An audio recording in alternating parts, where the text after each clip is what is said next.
All right, welcome. This is the next chapter in Rizzo, chapter 9 over the muscular system. And we start with the muscle tissue types, right? Skeletal muscle, movement, and under voluntary control and with striations, okay, which is a feature that you can see under the microscope.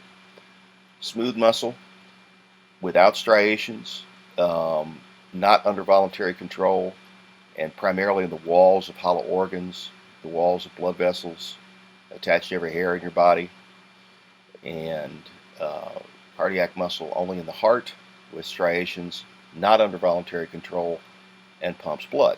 Okay, those are the three muscle tissue types. Okay, now when we're talking about the different types of muscle tissue, their histology and anatomy, we have to pay attention not only to what it looks like under the microscope, but how it actually functions. Okay, so there's going to be a little bit of,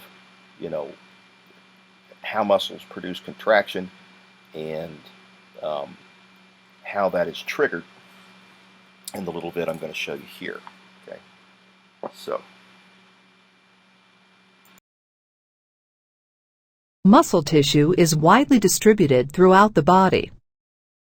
The primary function of muscle tissue is to produce movement of the skeleton or other tissues of the body. This results in body or organ movement, maintenance of posture, communication such as facial expressions and vocalization, control of body openings, and heat production. Muscle tissue is composed of cells called muscle fibers. Each fiber contains contractile proteins that contribute to the properties of muscle tissue. These include excitability, conductivity, contractility, elasticity, and extensibility. There are three types of muscle tissue: skeletal, cardiac, and smooth. Skeletal muscle is under voluntary control and is usually attached to bones via tendons or other connective tissues. Skeletal muscle fibers, or cells, are long, thin, and cylindrical. Each fiber has multiple oval-shaped nuclei located just deep to the sarcolemma, the plasma membrane of the muscle cell. Skeletal muscle fibers are surrounded by a delicate layer of connective tissue called the endomysium. Multiple muscle fibers are bundled together to form fascicles, which are covered by a dense connective tissue layer called the perimysium. The perimysium contains the nerves and blood vessels that supply the muscle fibers. Numerous fascicles are then collected to form a muscle that is covered by an external sheath of dense connective tissue known as the epimysium. The cytoplasm of a skeletal muscle fiber is called sarcoplasm. The sarcoplasm of a muscle fiber contains long cylindrical structures called myofibrils. Each myofibril is composed of bundles of short myofilaments. There are two types of myofilaments: thin filaments, which are composed primarily of the proteins actin, tropomyosin, and troponin, and thick filaments, which are formed by the protein myosin. The two types of myofilaments are arranged in parallel, and when viewed along their long axis, they exhibit alternating dark and light bands known as striations. The dark bands, called A bands, represent the entire length of the thick filament. Conversely, the light bands, called I bands, represent thin filaments only. The Z discs, dark transverse bands at the center of the I bands, represent fibrous protein structures composed of connectin, to which the thin filaments are anchored. The sarcomere is the functional contractile unit of skeletal muscle. It is defined as the region within a myofibril between adjacent Z discs. There are numerous sarcomeres in each myofibril. Cardiac muscle is found only in the walls of the heart and is under involuntary control. Cardiac muscle fibers are short branch cells with one or two centrally located nuclei and numerous mitochondria. These fibers exhibit striations and banding patterns similar to those seen in skeletal muscle fibers. Cell junctions, called intercalated discs, are unique to cardiac muscle. Two specializations within these junctions link cardiac muscle fibers both electrically and mechanically. Gap junctions form an electrical connection by allowing ions to flow from cell to cell, facilitating the spread of impulses that enable cardiac muscle to contract as a unit. Desmosomes contribute to intercalated discs as mechanical junctions that prevent cardiac muscle fibers from pulling apart during contraction. Smooth muscle is located in the wall of blood vessels, ducts, and organs, and is under involuntary control. Smooth muscle cells are elongated, with tapered ends, fusiform shaped, and contain a single centrally located nucleus. The myofilaments are not arranged in any specific pattern, and therefore do not produce visible striations or form sarcomeres. Instead of the Z-discs present in skeletal and cardiac muscle, smooth muscle contains dense bodies that serve as attachment sites for thin filaments. Dense bodies are small protein concentrations distributed throughout the cytoplasm. Typically, smooth muscle cells are tightly packed and arranged in sheets. Their contraction is slow and resistant to fatigue. Like cardiac muscle, some smooth muscle fibers contain gap junctions that spread electrical impulses and allow smooth muscle to contract as a coordinated unit.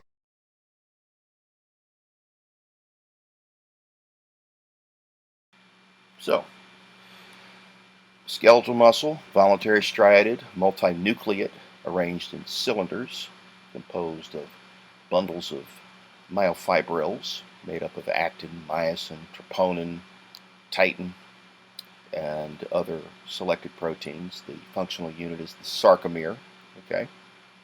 And the power comes from ATP and is triggered by calcium release inside the cell. Smooth muscle has actin and myosin but does not have striations, does not have sarcomeres, still uses calcium to trigger contraction and ATP for power. All right? It is involuntary.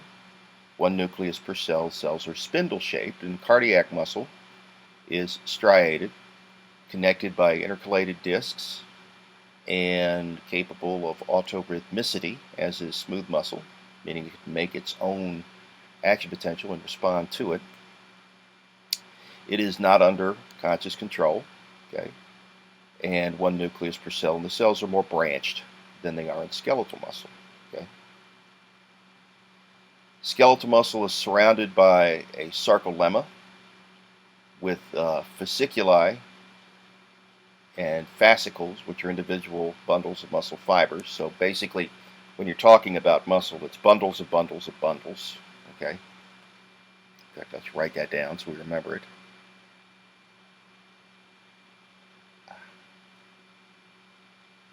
Come on.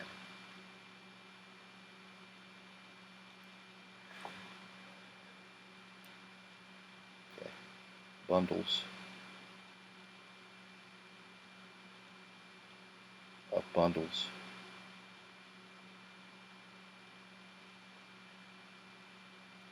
of bundles.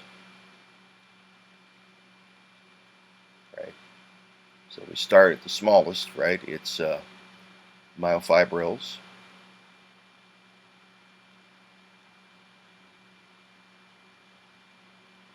bundled inside myofibers, bundled to make up fascicles,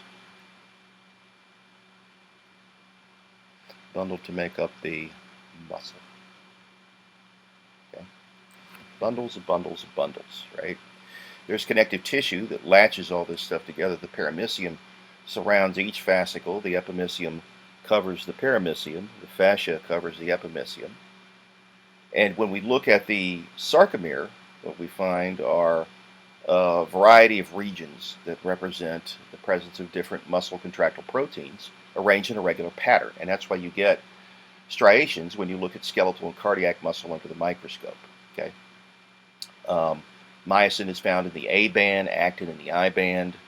The Z lines define the borders of the sarcomere, and the H zone is in the middle of the sarcomere and is basically where the myosin filaments are attached, such that they're at a fixed point. Okay, we're going to see in a bit that arrangement in a little more detail. Okay, the sarcomere is between two adjacent Z discs. The actual contraction process occurs there, as you saw in the previous video on muscle tissue. The sarcotubular system is made up of the T tubules that run all the way through the skeletal muscle, right, and the adjacent terminal cisternae in skeletal muscle. In cardiac muscle, there aren't that arrangement of structures called a triad. Instead, it's a dyad. It's a T tubule and then a budding smooth endoplasmic reticulum. In either case, the smooth ER is filled with calcium, which, when released, is what triggers muscle contraction. That's what allows the myosin and the actin to interact and use ATP for power to produce a contraction. Okay, so let's get into the particulars of muscle contraction. You'll see in a little more detail how this works, right? Remember that a motor unit is defined as all the muscle cells innervated by a single motor neuron, right? Muscle cells have excitability, conductivity, contractility, and elasticity, okay? Excitability, the ability to respond to an electrical signal. Conductivity, the ability to conduct a current across the membrane and deep into the muscle cell. Contractility, the ability to contract, right? And elasticity, the ability to snap back, right? We're going to see in a bit when we talk about the resting membrane potential that sodium is naturally more concentrated outside than inside the cell, and potassium more concentrated inside than outside the cell. And that's maintained by several factors: the sodium-potassium pump, the fact that the membrane is 20 times more permeable to potassium than it is to sodium, so sodium tends to build up outside the cell, and the fact that there are large negatively charged proteins locked inside the muscle cell that cannot escape. Okay, so let's take a look at the first two phases of muscle contraction. Nerve impulses, also known as action potentials, travel from the brain or spinal cord to trigger the contraction of skeletal muscles. An action potential propagates down a motor neuron to a skeletal muscle fiber. The site where a motor neuron excites a skeletal muscle fiber is called the neuromuscular junction. This junction is a chemical synapse consisting of the points of contact between the axon terminals of a motor neuron and the motor end plate of a skeletal muscle fiber. The events at the neuromuscular junction occur in 7 coordinated steps. Step 1. An action potential travels the length of the axon of a motor neuron to an axon terminal.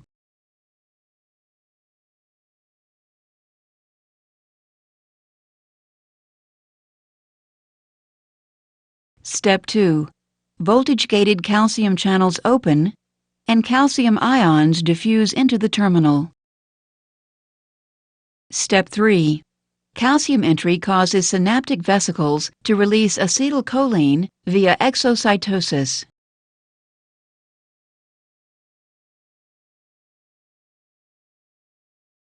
Step 4. Acetylcholine diffuses across the synaptic cleft and binds to acetylcholine receptors, which contain ligand-gated cation channels. Step 5. These ligand-gated cation channels open. Step 6. Sodium ions, shown here in red, enter the muscle fiber, and potassium ions, shown here in blue, exit the muscle fiber.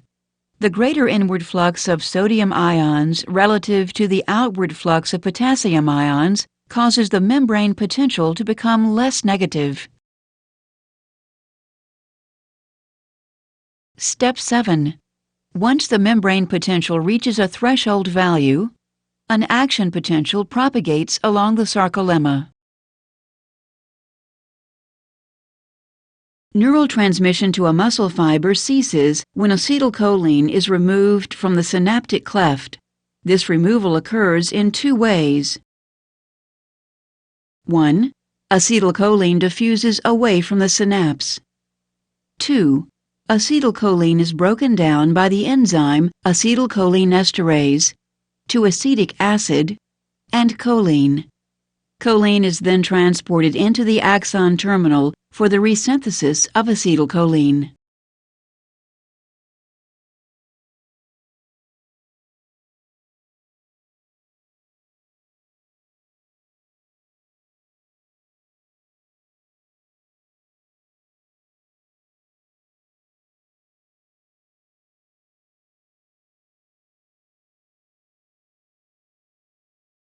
Typically, a single motor neuron arising in the brain or spinal cord conducts action potentials that travel to hundreds of skeletal muscle fibers within a muscle.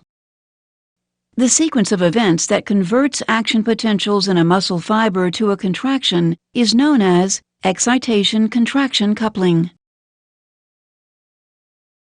If we look at a single muscle fiber, we see that an action potential travels across the entire sarcolemma and is rapidly conducted into the interior of the muscle fiber by structures called transverse tubules. Transverse, or T-tubules, are regularly spaced enfoldings of the sarcolemma that branch extensively throughout the muscle fiber. At numerous junctions, the T-tubules make contact with a calcium-storing membranous network known as a sarcoplasmic reticulum, or SR.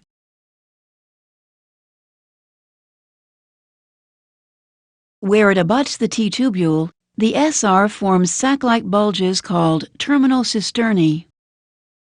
One portion of a T-tubule plus two adjacent terminal cisternae is known as a triad. The membranes of the T-tubule and terminal cisternae are linked by a series of proteins that control calcium release. As an action potential travels down the T-tubule, it causes a voltage-sensitive protein to change shape.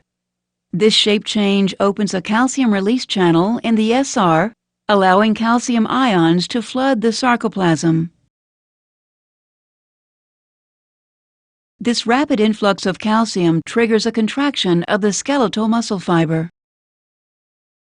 Thus, calcium ions are responsible for the coupling of excitation to the contraction of skeletal muscle fibers.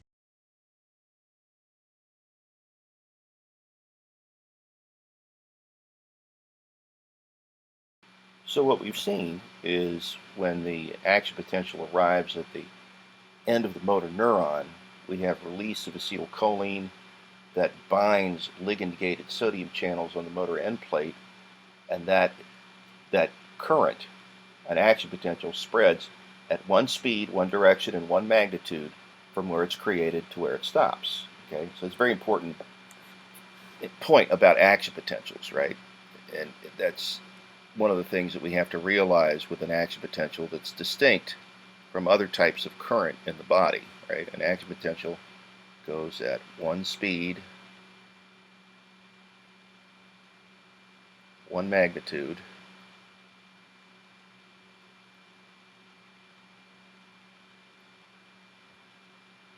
and one direction.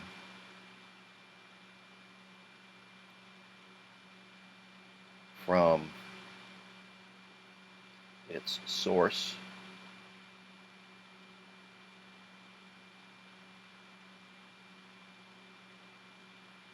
to its sink.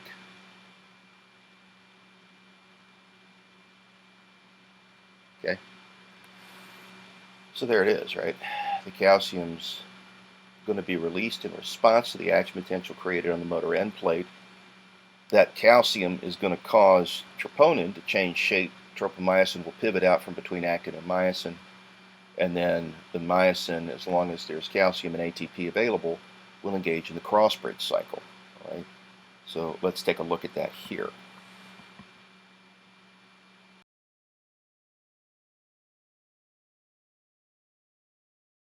The contraction of a skeletal muscle generates the force necessary to move the skeleton. A contraction is triggered by a series of molecular events known as the cross-bridge cycle. In a skeletal muscle fiber, the functional unit of contraction is called the sarcomere.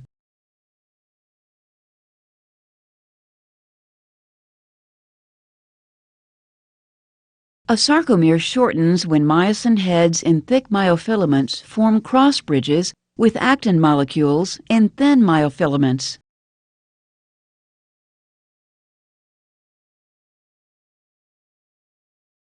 The formation of a cross bridge is initiated when calcium ions, released from the sarcoplasmic reticulum, bind to troponin. This binding causes troponin to change shape.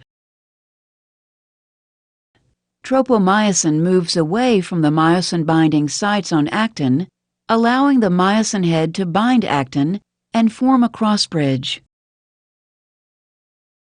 Also note that the myosin head must be activated before a cross-bridge cycle can begin. This occurs when ATP binds to the myosin head and is hydrolyzed to ADP and inorganic phosphate. The energy liberated from the hydrolysis of ATP activates the myosin head, forcing it into the cocked position. A cross-bridge cycle may be divided into 4 steps. Step 1. Cross-bridge formation.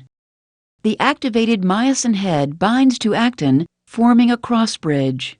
Inorganic phosphate is released, and the bond between myosin and actin becomes stronger. Step 2. The power stroke. ADP is released and the activated myosin head pivots, sliding the thin myofilament toward the center of the sarcomere. Step 3. Cross-bridge detachment. When another ATP binds to the myosin head, the link between the myosin head and actin weakens, and the myosin head detaches. Step 4. Reactivation of the myosin head. ATP is hydrolyzed to ADP and inorganic phosphate. The energy released during hydrolysis reactivates the myosin head, returning it to the cocked position. As long as the binding sites on actin remain exposed, the cross-bridge cycle will repeat. And as the cycle repeats, the thin myofilaments are pulled toward each other and the sarcomere shortens. This shortening causes the whole muscle to contract. Cross-bridge cycling ends when calcium ions are actively transported back into the sarcoplasmic reticulum.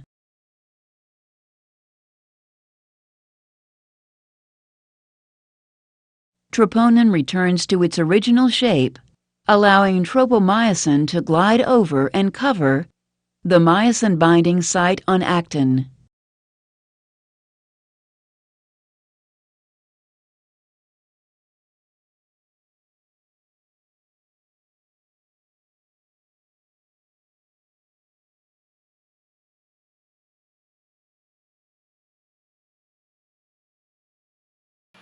The myosin heads bind ATP.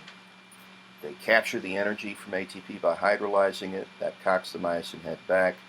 As long as there's calcium available, the myosin can reach up and bind to the myosin binding sites on actin and then engage in a grip and pull on the actin. And that increases the amount of actin-myosin overlap between the thick and the thin filaments, and that results in sustained contraction, right? If we run out of ATP or we run out of calcium, contraction is going to end. What will happen is that if we run out of ATP, then we may simply stay locked in in an interaction between actin and myosin if there's calcium still hanging around. That's what happens in a condition called rigor mortis. Okay, it's one of the stages that you can use to tell how long a body's been dead, between 24 and 48 hours. Okay, in the event that we run out of calcium, right, at the end of the action potential, the calcium gets actively pumped back into the sarcoplasmic reticulum using ATP for juice. And that will result in the tropomyosin rotating back between the actin and myosin, shaving off the cross bridges, and then the myofiber will relax back to its original length. Okay, so it's very important, right? The action potential is one of those things that as it passes a region of the membrane, those electrical conditions get restored by the sodium-potassium pump and the leak channels that are present, okay, that recreates the action potential or the resting membrane potential in the area where the action potential had just moved past, right? And that begins right after the absolute refractory period, okay, which is the time between when the sodium gates are active and shut and they pop open, and the time where they close back up, but can't be reopened yet. Okay, and that's what forces the action potential to go in one direction, which is away from where it's created. Okay, ATP is the energy source for muscle contraction. ATP production relies on glycolysis, the Krebs cycle, the electron transport chain, and it can switch off between simply using sugar like glucose or fatty acids, and phosphocreatine, which is a temporary energy store. It can also use pyruvate, okay, as well as other energy sources. Okay, the muscle twitch is one of those things that occurs when we look at an action potential. Right, we have a stimulus. We have a latent period where the muscle fiber prepares for contraction. Then we have the period of contraction, whose strength depends on the strength, the speed, and the duration of the stimulus, the weight of the load, and the temperature. Okay, so one of the things that you see here with a muscle twitch, which is something that really happens in the lab, it doesn't happen so much in the human body, right? Is that you have this signal, right? You have the stimulus indicated here, right? Then you got the latent period, and then up we go as we produce force, and then we relax back down. Now, in the event that we have several stimuli coming together, okay, we can see something called trepi, okay? So this is the same graph as above there, okay? But instead of one stimulus, you're getting several close together. And what you see instead is a latent period and a you, as we increase the frequency of the potentials with each successive stimulus, right? We get more power because the calcium has yet to be pumped back in to the sarcoplasmic reticulum, so there's less time needed for cross bridges. And then what ultimately can happen, right, if we have enough of a frequency of stimulation, right, is that we can get, let's say these are very, very tightly together, right? They start out loosely together, and then we really hug them tight so that you almost can't see. There's so many of them coming so fast, right? And so what happens there, right, is that you start off with something that looks like trepi, but then what you very quickly get to is what we call unfused tetanus, right? And then the ultimate is fused tetanus, which you don't even get even a tiny little bit of relaxation between stimuli. The muscle just completely and totally contracts, and there's no resting period at all right? And that doesn't last very long because you very quickly run out of ATP and you go into fatigue. Okay, so this is twitch. Okay, this is trepi. Okay, and this is unfused tetanus.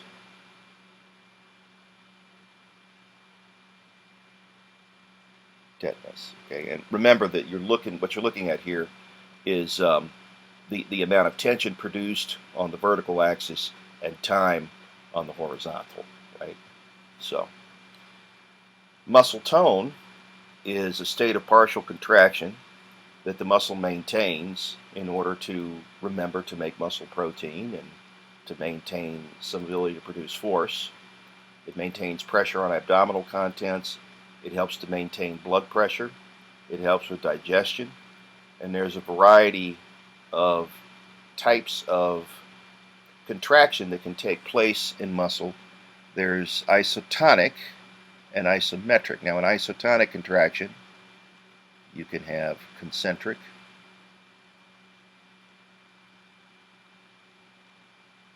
or you can have eccentric.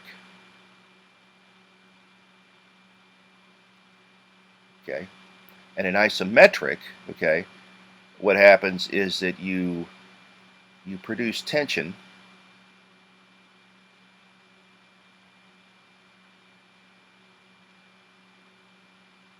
but the dimensions of the muscle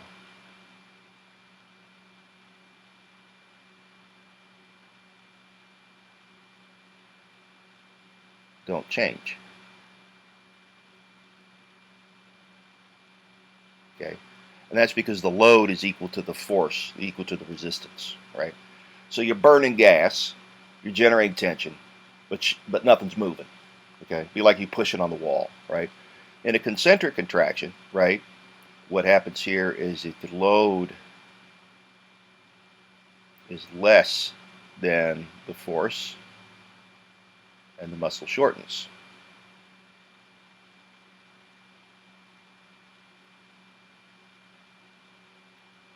Okay, in an eccentric contraction, the load is greater than the force, okay, and the muscle elongates. Okay, so there you go. All right, they all result in the burning of energy, and they all help in exercise. Okay, there's different types of contraction. Right. Now we get into the more memory-intensive part, which is the naming and the actions of the skeletal muscles. Okay, so when we talk about the way that we name skeletal muscles, we use the acronym LADSNOR.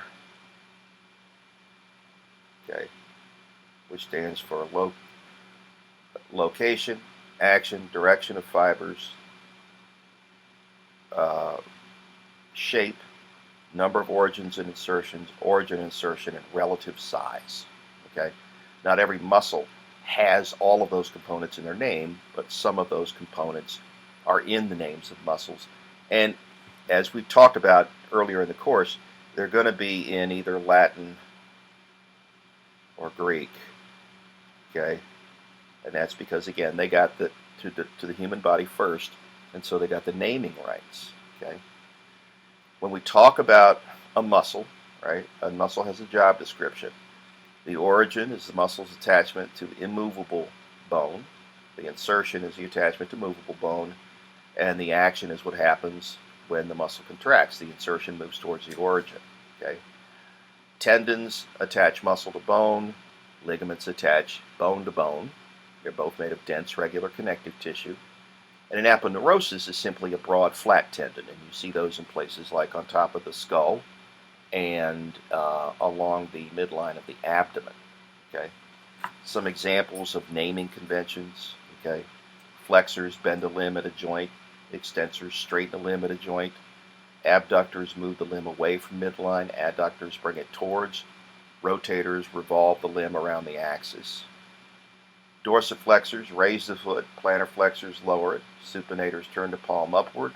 Pronators turn the palm downward. Okay. Levators raise a part of the body. suppressors lower a part of the body. Prime movers or agonists bring about an action. Antagonists oppose the agonists, and synergists help the prime movers. Okay? We're going to see all of those when we go through. My name's Will. I'm the towel boy at the neighborhood health and fitness center. My duties include folding towels and also making sure towels get folded. They gave me a novelty t-shirt. It says Fold King. Sometimes I wear it to the park. And I'll tell you, working in a place like this, you can sure learn a lot about muscles. Huh? I mean, sure, there's 3 different types of muscles: cardiac, smooth, and skeletal. And skeletal is the only type you can see, but what you can see? Oh, pretty impressive. Hey, thanks, Rex. Fold King's on the job. There are 3 fundamental types of muscle tissue: cardiac, smooth, and skeletal. Cardiac muscle forms the walls of the heart and contracts to propel blood through the blood vessels of the body. Cardiac muscles are involuntary. Involuntary muscles are muscles we have no conscious control over. Cardiac muscles are striated, which means the muscle tissue has obvious stripes or striations. Smooth muscle forms the walls of hollow structures, like the digestive tract. It's also responsible for changing the diameter of these tubes to move stuff like food through them. Smooth muscle is controlled by the autonomic nervous system.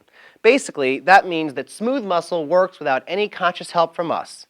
It's on autopilot. Smooth muscle cells are unstriated. That means they don't have the stripes that cardiac and skeletal muscles have. But like cardiac muscles, smooth muscles are involuntary. We can't control them consciously.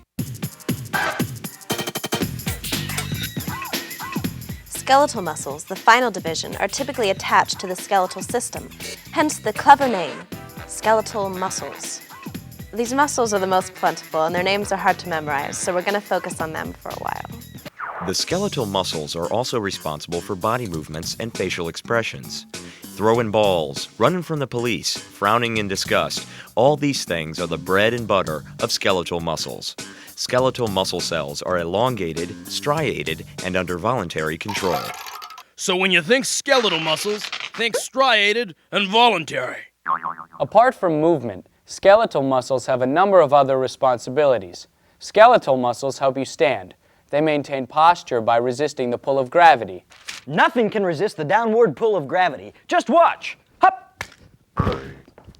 It's impossible, I tell you. Impossible!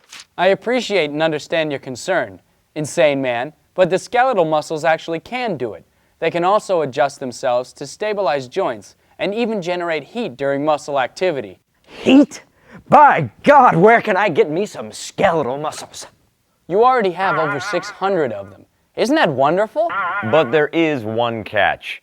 You see, skeletal muscles are named using 7 different naming criteria. Within each muscle's name, there are certain descriptions that characterize the muscle. These naming criteria are location, shape, relative size, direction of fibers, number of origins, origin and insertion, and lastly, action. Knowing these naming criteria will help you identify muscles more easily on an exam, or help you understand more about individual muscles when you hear their names. Location refers to the bone or bones that are directly associated with a muscle. For instance, the temporalis and frontalis muscles are named for the cranial bones underneath them. The temporalis is above the temporal bone, and the frontalis is above the frontal bones. Piece of cake. Shape describes a muscle's approximate shape. For example, the deltoid muscle is triangular. In case you don't know, delta is a Greek symbol shaped like a triangle. And the trapezius, another muscle, is in the shape of a trapezoid. Simple, isn't it? Another way to classify muscles is through relative size. For example, the terms maximus and major refer to the largest group of muscles. On the other side of the coin, the terms minimus and minor refer to the smallest group of muscles. Longus and brevis are 2 other muscle terms that describe size. The term longus refers to the longest muscle in a muscle section, and the term brevis describes the shortest. The direction of fibers describes the orientation of muscles relative to the long axis of the body. The long axis of the body runs from head to toe, so muscles can be rectus, meaning straight. In this case, they're flush with the long axis. Muscles can be transversus, meaning across. This means they're perpendicular to the long axis of the body. Or muscles can be oblique, meaning they're oriented at an angle to the long axis. It's as simple as that. Rectus straight, transversus across, oblique, angle. The number of origins refers to the number of attachments a muscle has to bone via tendons. The origin and insertion of a muscle describes its attachment to bones. Origin describes a muscle's attachment to immovable bone, and insertion describes its attachment to movable bone. Take the sternocleidomastoid muscle. This muscle originates from the sternum and clavicle. In simple terms, that's the beginning of the muscle. But the sternocleidomastoid eventually inserts itself on a part of the temporal bone called the mastoid process. We get sterno from sternum and cleido from clavicle. Then we get mastoid from mastoid process. Put it all together? Sternocleidomastoid. It's like a puzzle for science lovers. The next muscle classification is action, which indicates the type of movement a muscle creates. For example, the flexor muscle decreases the angle between bones, like when you're lifting up a dumbbell. The flexor flexes. The extensor increases the angle between two bones, like when you're bringing that dumbbell down. The extensor extends.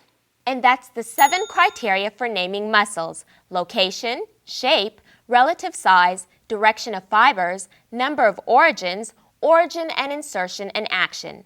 Now, not all muscles use these 7 criteria in their names. They'd be way too long. But there are some muscles that are described using a number of them, so it's a good idea for you to be familiar with them all. A good way to remember all these ways to classify muscles is by using the phrase lad snore. You see, each letter in this word is the beginning letter of a term used to describe muscle orientation and location. Commit it to your memory, lad snore. A little English boy who can't sleep quietly. I wish I could stop snoring. Hey, 'tis true, the lads snore. Being familiar with all 7 muscle naming criteria does make it easier to identify the skeletal muscles.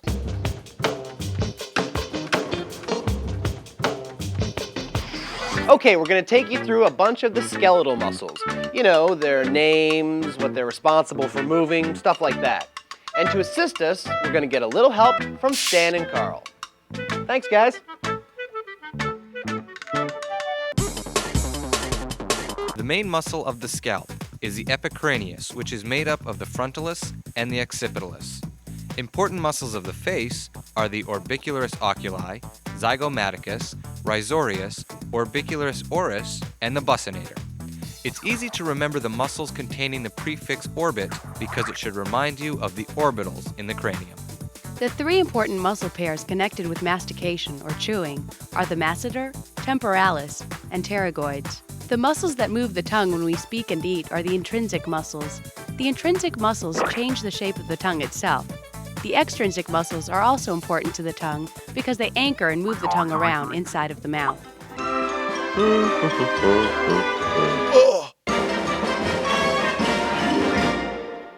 Now let's look at the muscles of the anterior neck and throat. Yeah, these are the muscles that help us swallow. All right, Stan. The muscles of the anterior neck and throat include a bunch of muscles that attach to the hyoid bone. These include the suprahyoid muscles and the infrahyoid muscles. Behind all these muscles that move the hyoid and voice box is the pharyngeal constrictor muscle of the pharynx. This muscle helps us swallow. Other muscles of the neck are responsible for movement of the head and body trunk. The muscles responsible for moving the head and neck are the sternocleidomastoid, scalenes, splenius, and semispinalis. The trapezius muscles of the back also help move the neck and head, but we'll cover them in more detail later on. The muscles that help move the trunk of the body are the erector spinae, the semispinalis, and the quadratus lumborum. All right, those are the muscles of your head and neck region. Now let's move south and check out the muscles of your thorax. Here we go.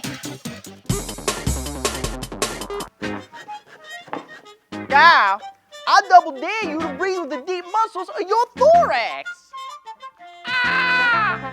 The deep muscles of the thorax are easy to remember. They're located around the thoracic cavity. They are the external intercostals, the internal intercostals, and the diaphragm. Most people believe that the superficial muscles of the thorax are the same as deep thoracic muscles. This is not true. the superficial muscles of the thorax actually act on the scapula to create arm movement, like pushing or punching. The superficial muscles of the thorax are the pectoralis major, the pectoralis minor, the serratus anterior, the subclavius, the trapezius, the rhomboids, and the levator scapulae. The muscles of the abdominal wall control the movement of the body's torso and provide protection for internal organs. When the abdominal muscles contract, the pressure within the abdomen increases. This helps us to sneeze, vomit, cough, scream, give birth, burp, and blow our noses. Next up are the muscles of the pectoral girdle. The muscles of the pectoral girdle move the arm by directly acting on the humerus and help with actions like swimming, hammering, and rowing. Muscles of the pectoral girdle include the pectoralis major, the latissimus dorsi, the deltoid, and the teres major. Also included in the group of pectoral girdle muscles are the rotator cuff muscles, which include the teres minor, the subcapularis, the supraspinatus, and the infraspinatus. I think you're beginning to see that there are quite a few muscles in your body, and they're all important. Let's move on to these guys, the muscles of your limbs. The muscles of the arm help to move the forearm. The muscles of the arm cross the elbow joint and insert on the forearm in order to move it. They are the triceps brachii, the biceps brachii, the brachialis of the arm, and brachioradialis of the forearm. The superficial muscles of the forearm are the pronator teres, the flexor carpi radialis, the palmaris longus, the flexor carpi ulnaris, and the flexor digitorum superficialis. The deep muscles of the forearm include the supinator, the abductor pollicis longus, the extensor pollicis longus, the extensor pollicis brevis, the extensor carpi radialis, the extensor digitorum, and the extensor carpi ulnaris. The muscles of the hip are responsible for moving the thigh. The muscles of the hip include the iliopsoas, the sartorius, the adductor magnus, the adductor longus, the adductor brevis, the gracilis, the gluteus maximus, the gluteus medius, and the gluteus minimus. The muscles of the thigh are the muscles that move the leg. In our context, the thigh and the leg are different. This is the thigh, and this is the leg. Muscles of the thigh include two major groups. These groups are the quadriceps, which extend the leg, and the hamstrings, which flex the leg. The four muscles in the quadriceps group are the rectus femoris, vastus lateralis, medialis, and intermedius. The hamstrings are composed of the biceps femoris, the semitendinosus, and the semimembranosus. Now the muscles of the leg move the ankles and toes. The muscles of the leg include the tibialis anterior, the extensor digitorum longus, the peroneus, the gastrocnemius, and the soleus. Also included are the deep muscles of the leg. These are the flexor digitorum longus, the popliteus, the flexor hallucis longus, and the tibialis posterior. Hey, muscles are great. I'm not going to argue with you there. But without joints, I don't think you'd be doing much of anything. I mean, you wouldn't be able to do this, you couldn't do this, and you certainly couldn't do this. Yeah, I used to be a breaker. Joints are sites where bones join together to make movement possible. Without joints, we'd be unable to run or do push-ups. Now, joints can be described and classified in two different ways. They can be described functionally, or they can be described structurally. Joints are divided into three different functional classifications based on the degree of movement they allow. These classifications are synarthroses, amphiarthroses, and diarthroses. Synarthroses refer to joints that are immovable. These types of joints are found in places like the cranium. Synarthrotic joints lock bones together. They just won't budge. The classification amphiarthroses refer to joints that are slightly movable. They're not rambunctious or hyper, but they do move a little bit. These joints are found in places like the vertebral column. And last, but by no means least, the classification diarthroses refers to freely movable joints. These are the types of joints found in upper and lower limbs. In addition to all this, joints can also be classified by their structure. The three structural joint classifications are fibrous joints, cartilaginous joints, and synovial joints. The first structural joint we'll talk about is the fibrous joint. Some joints have little fluid-filled spaces between bones. These little fluid-filled spaces are called joint cavities. Fibrous joints do not have joint cavities. Fibrous joints are joints where bones are united by fibers of fibrous tissue at their joint sites. Fibers. Fibers. Hey, it's fun to say fibers. One specific type of fibrous joint is called a suture. Now everyone has sutures in his or her skull. These sutures are made up of interlocking or overlapping bone edges that are connected by short fibrous fibers. The term fibrous fibers may sound redundant, but hopefully it'll make you remember the name of the fibrous joint. Two other types of fibrous joints are syndesmoses and gomphoses. In syndesmoses, bones are connected at their joint sites by long fibrous cords or sheets. Fibrous, get it? You can find an example of this joint in the lower leg between the tibia and the fibula. Another cool fibrous joint is the gomphosis. Gomphoses are the joints that connect the teeth to their tiny bony sockets in the jaw. They are attached with fibrous periodontal ligaments. Are you catching a trend here? Fibrous joints use fibers. Another type of structural joint classification is the cartilaginous joint. Now, can you guess what substance connects bone to bone in a cartilaginous joint? Cartilaginous joints are joints where bones are connected by plates of cartilage. Like the fibrous joint, the cartilaginous joint has no joint cavity. They are amphiarthrotic or slightly movable and are usually found in the axial skeleton. A good example of a cartilaginous joint would be symphyses. Symphyses are flat, frisbee-like discs of cartilage between the vertebrae. The proper name for these frisbees is intervertebral discs. Symphyses are also found between the vertebrae and in the pubic symphysis of the pelvic girdle. The synchondroses are another fine example of cartilaginous joints. The synchondroses are joints made up of superflexible cartilage called hyaline cartilage. These joints are found in structures called epiphyseal plates. Epiphyseal plates are found in long bones like the humerus and the femur. These plates allow for linear bone growth in places like your arms and legs. That's longitudinal growth. The final structural classification is the synovial joint. These joints consist of bone ends that are separated by a joint cavity filled with synovial fluid. Synovial fluid is a liquid that reduces friction between bones. Synovial joints come in 6 exciting varieties: gliding, hinge, pivot, ball and socket, saddle, and condyloid. The gliding or plane joint has a flat surface and allows for sliding movement in between bones. The gliding joints are found between ribs and vertebrae and in the joints of the wrists and ankles.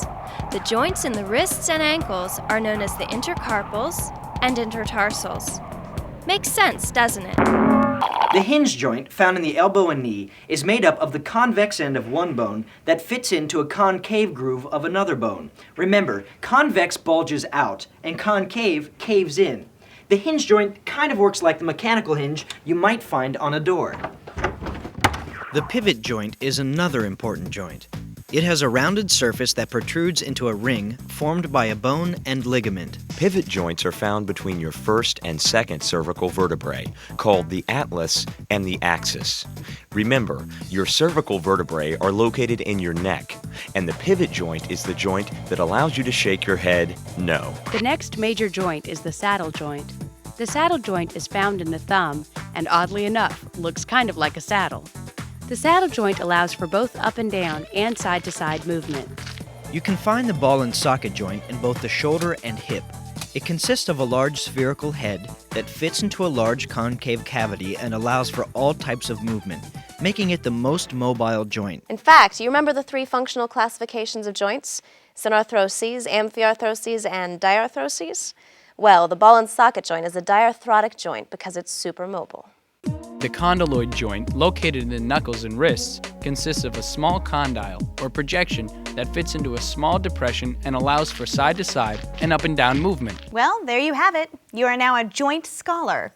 You know about the 3 functional classifications of joints, as well as the 3 structural classifications. There's one more thing we have time for today on Standard Deviance TV. Joint problems. Ouch.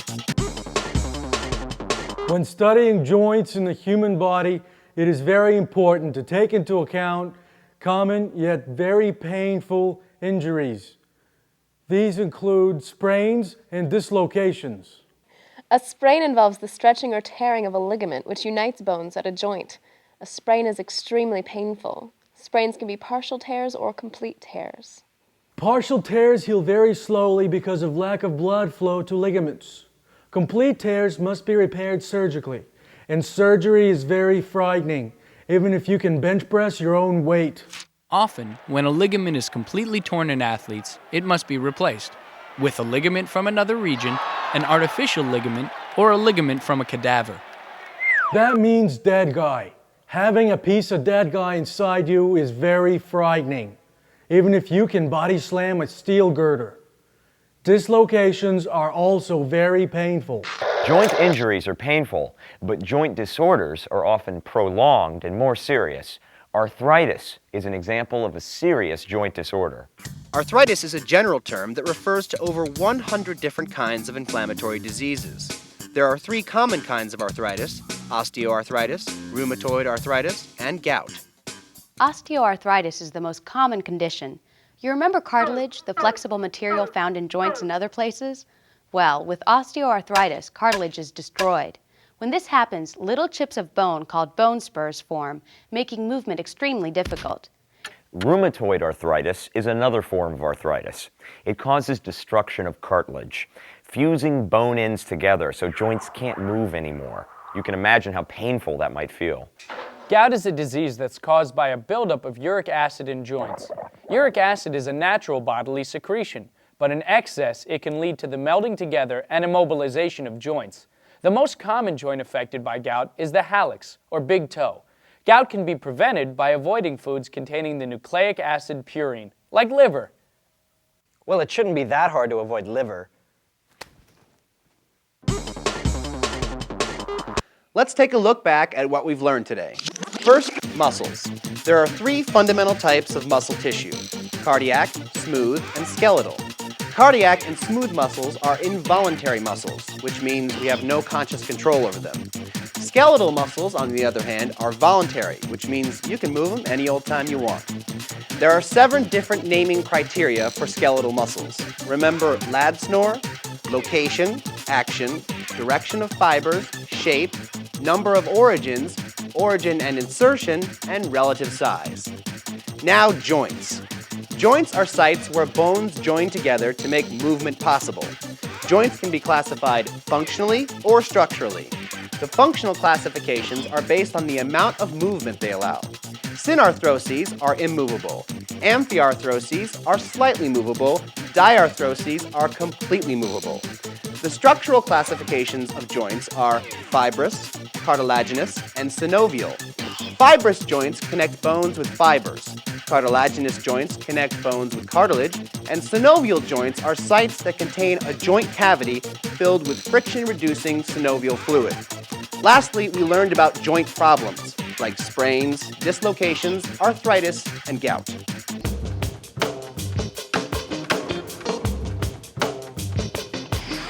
Thanks for watching, guys. It's been fun. I'm Laura Hopewell. Be sure to tune in next time for another fun and informative episode of Standard Deviance. See ya!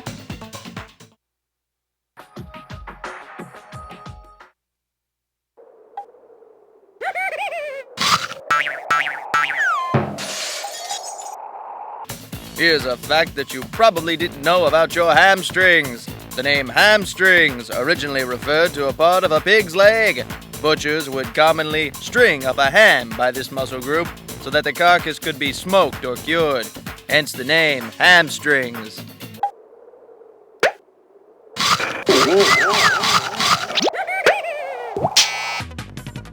It's time for the answer to the pop quiz. We ask, which kind of joint is in your hip? The answer is B, ball and socket joint. The ball and socket joint consists of a large spherical head that fits inside a large concave cavity, making it the most mobile joint of all.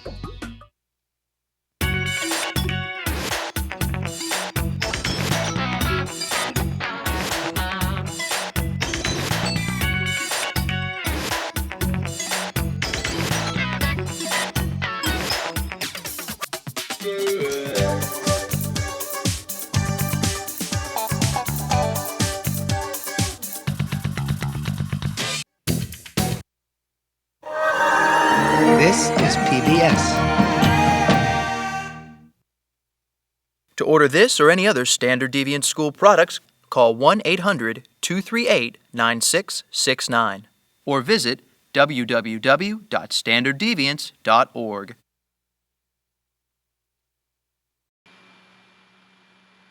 You're looking here at the superficial muscles of the body in the front, all right?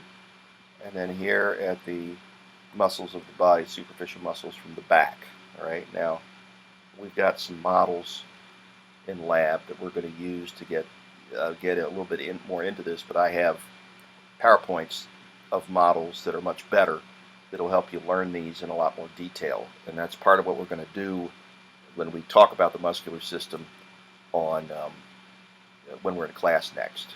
Okay. You can see that in some of these, they're named for the region that they're in, the locations. Sometimes they're named for their shape and their action. Okay.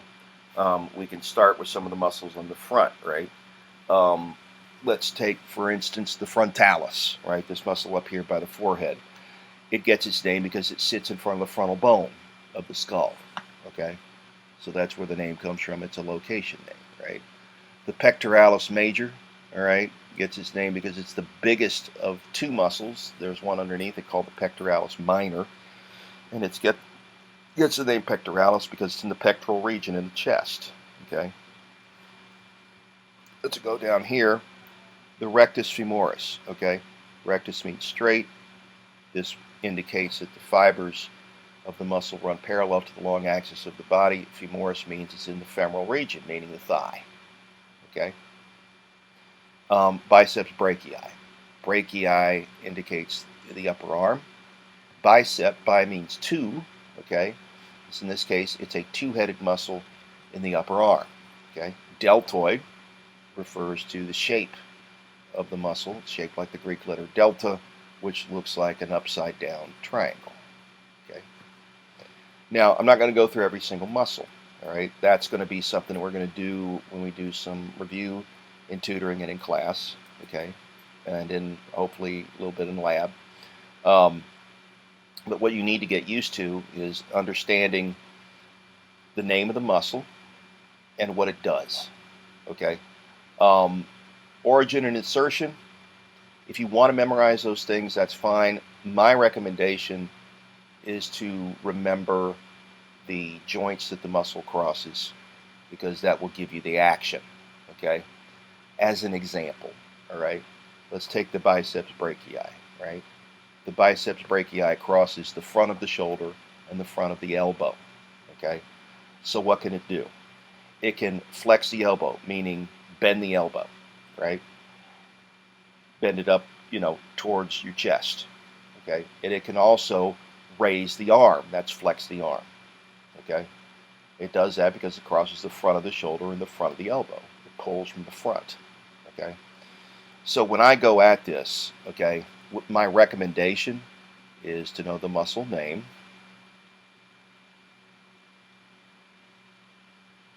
Okay, the location.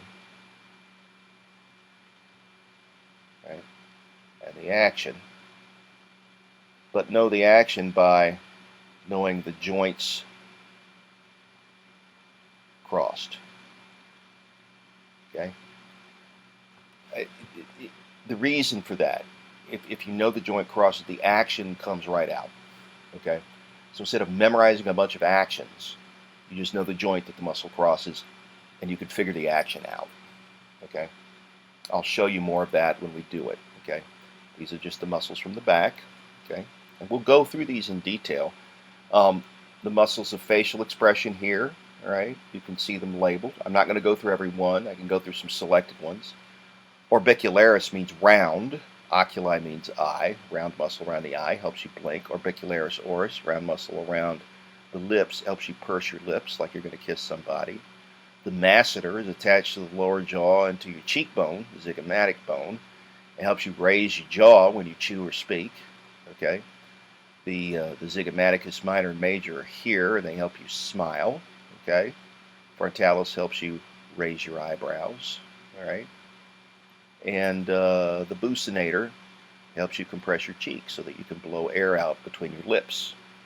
Sternocleidomastoid gets its name from the fact that it attaches to the sternum, the clavicle, and the mastoid process, which is the bump behind your ear, and helps to pull your head down onto your chest. Okay, we'll go through all these in a lot of detail when we do review. Here we are with the lateral view, right? You see the masseter and the temporalis; those are muscles of chewing. Okay, you can see the zygomaticus, right?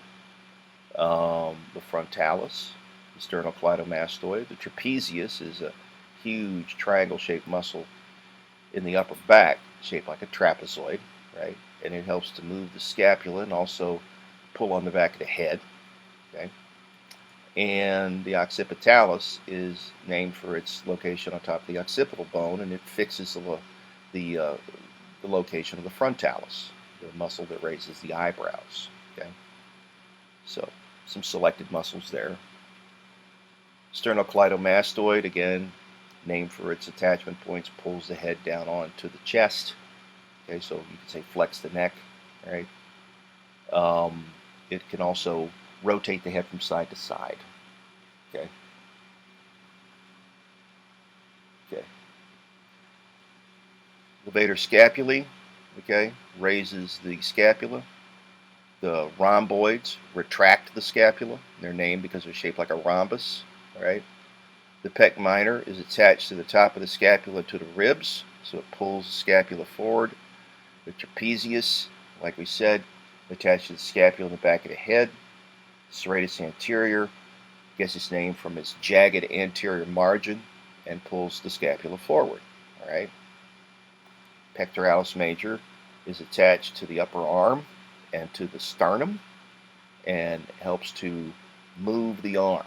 Okay, so it can flex the arm, it can medially rotate the arm, okay, and it can adduct the arm, meaning bring it back towards midline.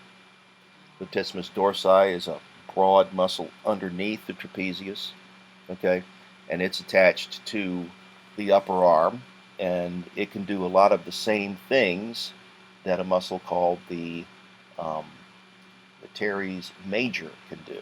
Okay, the teres major and the latissimus dorsi attach to the same point on the shoulder and do the same movements. Okay. The deltoid crosses the lateral, anterior, and posterior side of the shoulder, so it can flex, extend, and hyperextend the arm and abduct the arm, meaning pull it away from midline. The supraspinatus is a rotator cuff muscle under the trap and under the deltoid, and it can abduct the arm. Okay. And the infraspinatus is going to laterally rotate the arm and adduct the arm as well. It's on the back of the scapula, okay, under the deltoid and under a feature of the scapula called the scapular spine, okay. The brachialis is a muscle underneath the biceps brachii that crosses only the front of the elbow and helps the biceps brachii in elbow flexion.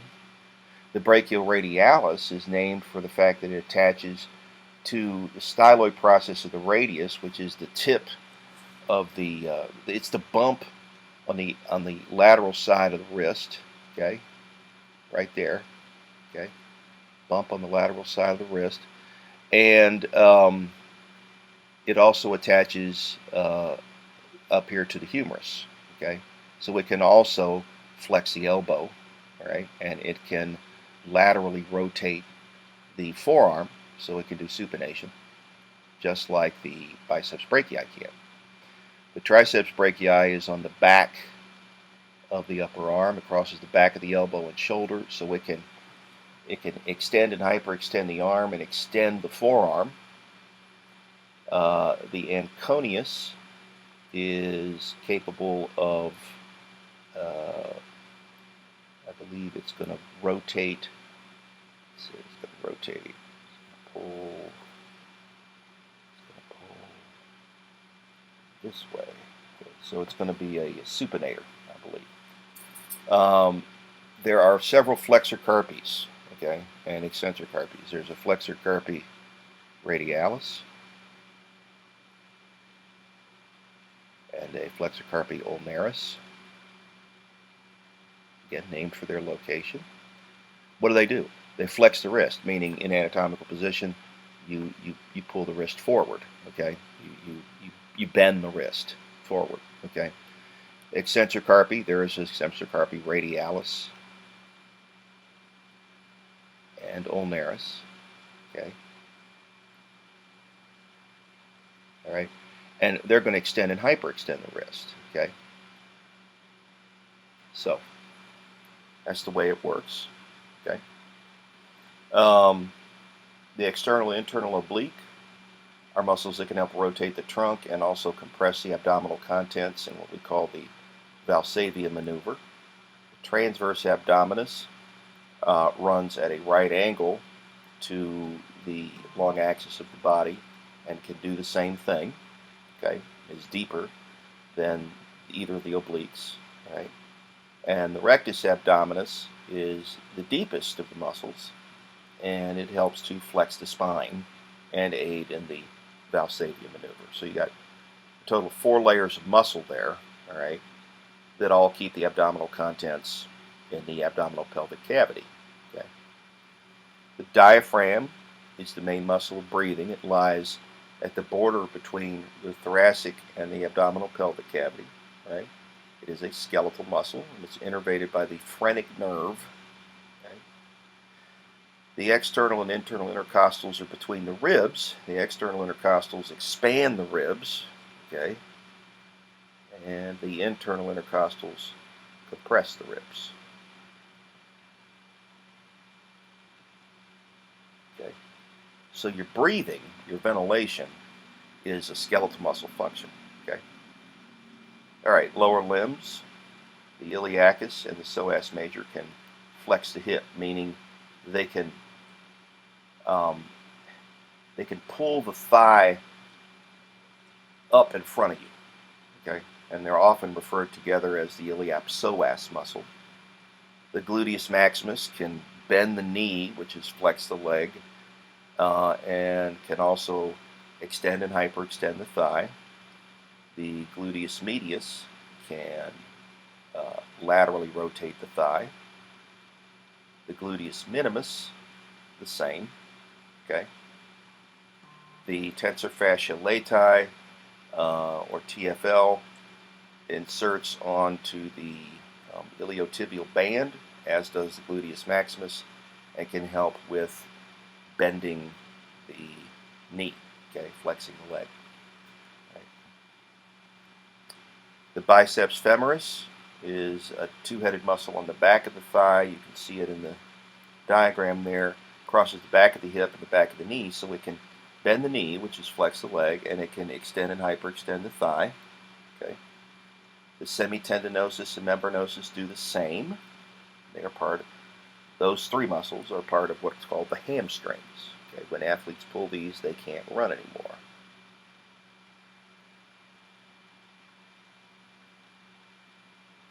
Okay.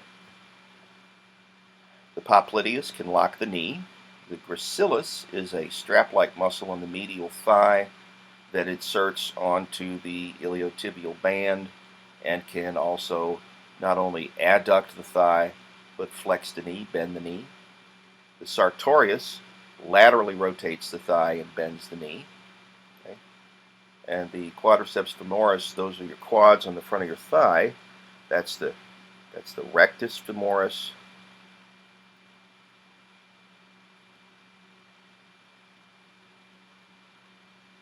The vastus medialis, the vastus lateralis,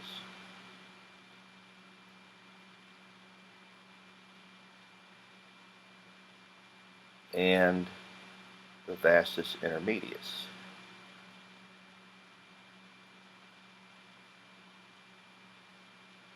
Okay. And what do they do? Only the rectus femoris cross the front of the hip and the front of the knee, so it can help you kick, which is extend the leg, and also raise the thigh. All right. The other 3 cross the front of the knee, and so they can help you kick. Okay. The gastrocnemius crosses the back of the knee and the back of the thigh, can help you point your toe, which is plantar flexion, and also bend the knee, which is flex the leg. The tibialis posterior crosses the back of the ankle, okay, and also can help you plantar flex. The soleus crosses the back of the ankle. It can help you plantar flex. So in order of superficial deep, it goes gastrocnemius, soleus, and then tib posterior. The peroneus longus can also be called the fibularis longus. Depends on which book you look at. Okay, and that tells you where it is. All right, it's next to the fibula, and it can evert the foot, evert the sole of the foot. And the tibialis anterior crosses the front of the ankle, so it can dorsiflex the foot, meaning lift the top of the foot up with the heel still on the ground. Okay, so again, this was very quick, but we're going to go through this in a lot more detail in class until you feel comfortable with these.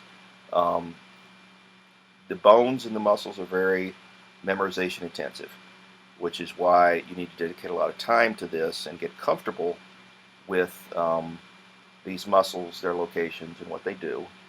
All right. I would recommend going from the head on down. Okay. And we'll have a list of the muscles you need to know. All right. And we will Q&A you over them until you are comfortable. All right. So with that, I will see you in class, and I thank you for listening.